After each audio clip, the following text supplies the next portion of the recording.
Hello friends, welcome to Physiolution. I am Dr. Mandana, a sports physiotherapist and fitness expert. Today I am here to discuss about the diabetes and the diabetic foot care in COVID-19. We all know that we all are logged and it's a very miserable condition and people are confused what to do and what not to do. So there are various press releases as well that we have to postpone the elective surgeries, non-essential medical, surgical and other procedures. And even the American College of Surgeons have said that the surgeons have to postpone their surgeries. They have to cancel the appointments because of the increased risk. So COVID-19 has various remarkable effects over the wound care area, but still the centers are closed, the workforce shortage is there, and even the physicians have limited access to the various tools from which like they can help their patients. So the diabetic patients have various questionnaires that are they likely to, the diabetic patients are likely to get more in this era, and do they have higher chances of experiencing serious complications from COVID-19. So what can be the symptom and warning signs which a patient should look out in this COVID era? So we need to see that in this COVID-19, the symptoms including the fever, dry cough and shortness of breath.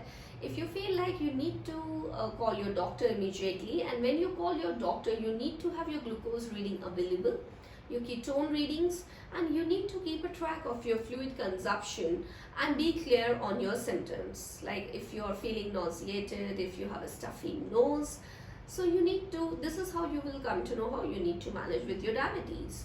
So the another questionnaires come that they are the what are the difference between the type 1 and type 2 diabetes. So I would like to tell you that there is no difference in this COVID effect over the diabetes. The symptoms are the same and the complications are same. So in this COVID-19 is a pandemic, and there are two most important scenarios that it is very vital for us to protect the resources and facilities of hospitals so that they can care for massive number of persons with COVID-19.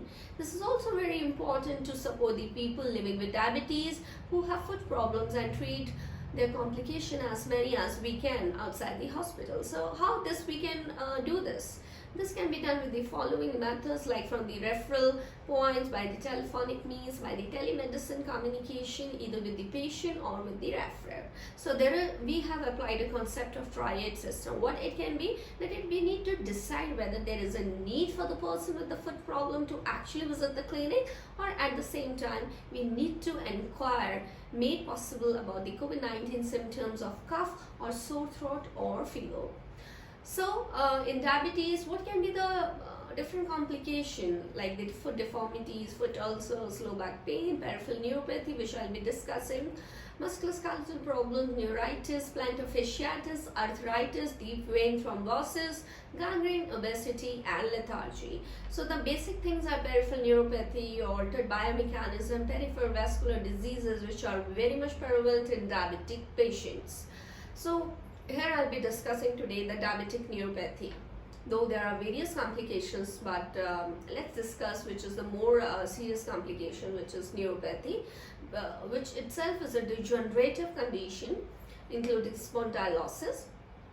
It also degrades the quality of collagen. In neuropathic pain, affected parts can perceptibly colder, and the other symptoms can be burning sensations with the patient's feet, pins and needle pricking type pains, or there can be no symptoms as well.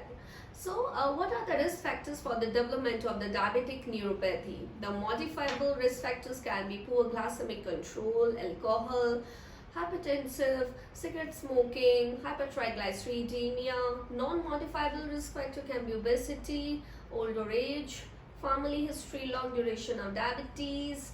Unmanaged diabetes can also be the serious complication which can develop the risk factors. And so how will you diagnose the diabetic neuropathy? A doctor diagnoses the neuropathy based on the symptoms, and which includes they may check for your muscle strength, reflexes, sensitivity to position, vibrations, temperature, testing for the raised blood glucose levels, filament test. Filament test is a very sensitive test which is done on the plantar surface of your feet, and nerve conduction studies are also important in diagnosing the diabetic neuropathy.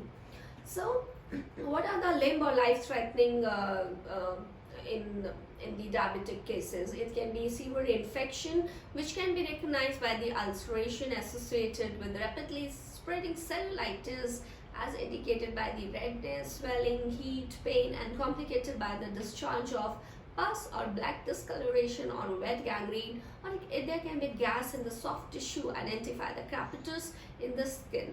So in this case, we need to have urgent surgical drainage in the hospital and intravenous antibiotics.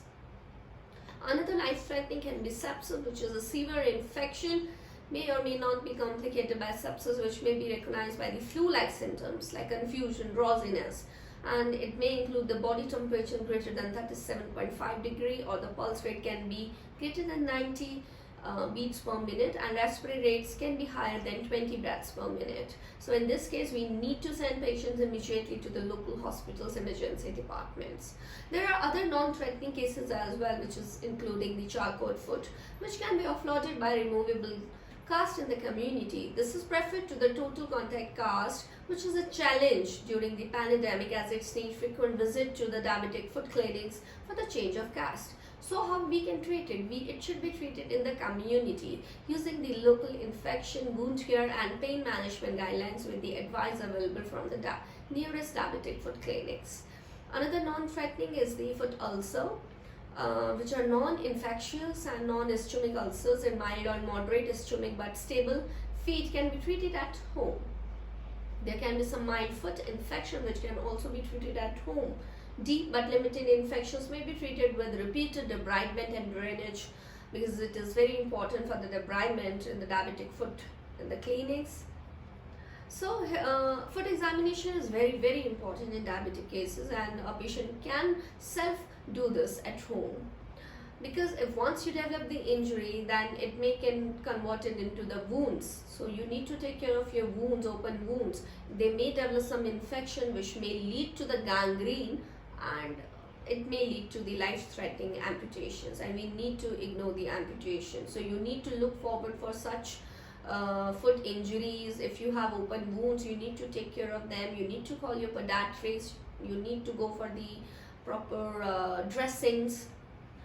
And after the amputation, the role of physio comes where you need to have some strengthening exercises. You need to have some feet related basics exercises. Ambulatory activities are very important, so you need to consult your nearest physio, the best expert physio who can really help you in your mobility and the strengthening of the limb. There are another symptoms which should not be ignored in this COVID era. The recent studies have shown if you develop such discoloration of the skin over the heels, you can see the redness over the toes, fingers, the blue discoloration, then you need to look forward for such symptoms and you need to call your doctor immediately, your nearest podiatrist. So here we